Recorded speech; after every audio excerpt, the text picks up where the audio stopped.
Saudara, nasib tragis juga dialami seorang remaja di Balikpapan, Kalimantan Timur. Ia tewas setelah HD, seorang kakek berusia 57 tahun yang Balikpapan ini dirawat.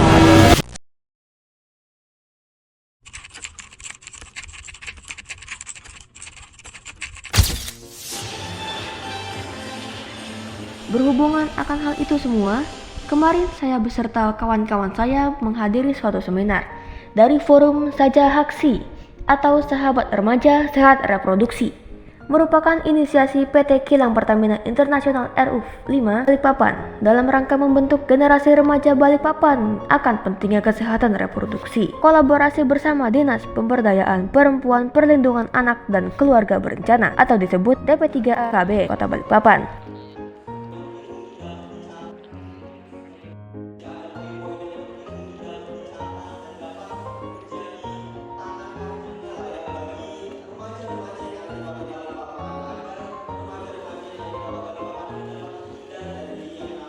Miris gak sih semakin majunya perkembangan teknologi sekarang, namun masih banyak juga kasus kekerasan seksual di sekitar kita tanpa kita ketahui, dan siapa sangka orang terdekat ternyata berpotensi sebagai pelaku kekerasan seksual.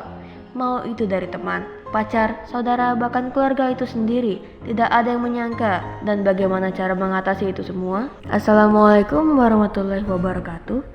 Salam sejahtera bagi kita semua.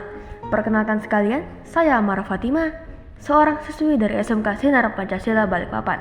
Saya baru menginjak umur 16 tahun di bangku kelas 11. Dengan bakat saya di bidang teknologi komputer, saya percaya bahwa saya dapat merakit informasi ke dalam video ini menjadi susunan yang rapi. Silahkan ambil posisi duduk yang nyaman dan cemilan di atas meja, dan enjoy di video saya satu ini.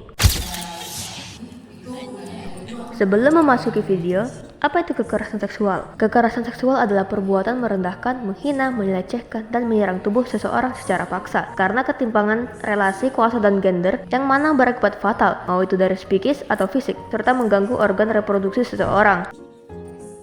Dan gak mungkin juga dong kekerasan seksual itu cuma ada satu jenis. Inilah jenis-jenis kekerasan seksual.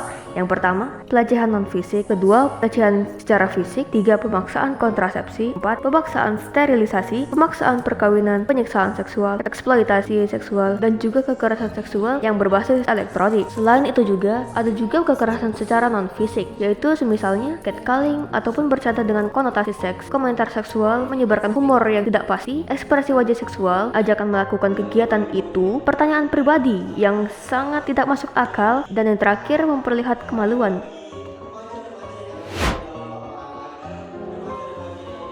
Hah? Remaja zaman sekarang ada yang hamil? Kok bisa? Apakah tren zaman now? Nikah muda lalu janda? Jangan ya dek ya. Mari kita ketahui, inilah usia ideal menikah dari sisi kesehatan fisik dan mental, yaitu usia ideal menikah jadi penentu kesiapan fisik dan mental pasangan suami istri atau pasutri dalam menjalani bahtera rumah tangga. Contohnya, usia yang ideal yaitu 25 tahun untuk laki-laki dan 21 tahun untuk perempuan. Adanya sebab akibat di balik pernikahan dini. Yang pertama adalah sebab yaitu pendidikan rendah, kebutuhan ekonomi, kultur nikah muda, pernikahan yang udah diatur, ataupun seks bebas pada remaja. Dan akibat dari semua itu adalah mungkin kematian ibu, KDRT, putus sekolah, kehilangan masa depan, ataupun perceraian dari orang tua.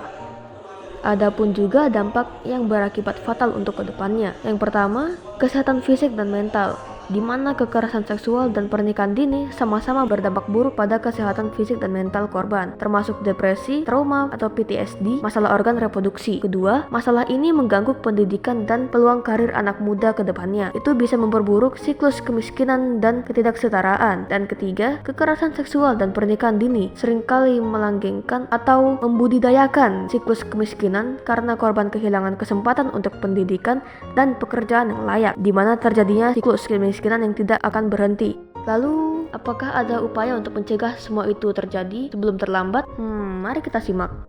Upaya-upaya pencegahan yang pertama adalah edukasi tentang kesehatan reproduksi dan seksual di sekolah. Kedua, kebijakan tegas dan penegakan hukum yang kuat untuk melindungi anak-anak. Dan ketiga, layanan dukungan bagi korban kekerasan seksual dan sistem pelaporan yang aman.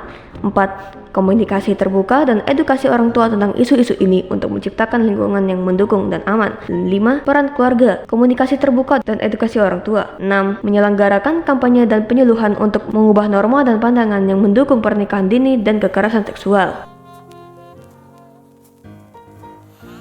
Setelah saya membahas itu semua, kita memasuki sesi kesimpulan. Kesimpulan yang dapat saya ambil yaitu, secara keseluruhan, pencegahan pernikahan dini dan kekerasan seksual memerlukan sinergi dari berbagai pihak dan aspek kehidupan, termasuk juga dari pendidikan, kebijakan, kesadaran masyarakat, dan dukungan keluarga itu sendiri. Dengan pendekatan yang integrasi, diharapkan dalam mengatasi dan mencegah masalah ini ke depannya.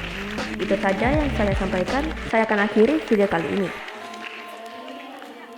Terima kasih untuk kalian yang telah menonton video saya satu ini. Saya mengucapkan banyak-banyak terima kasih untuk kalian semua.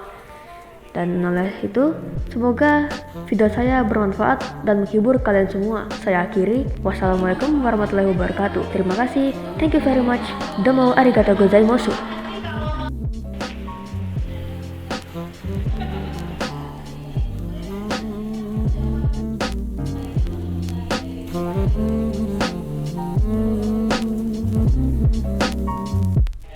Thank you.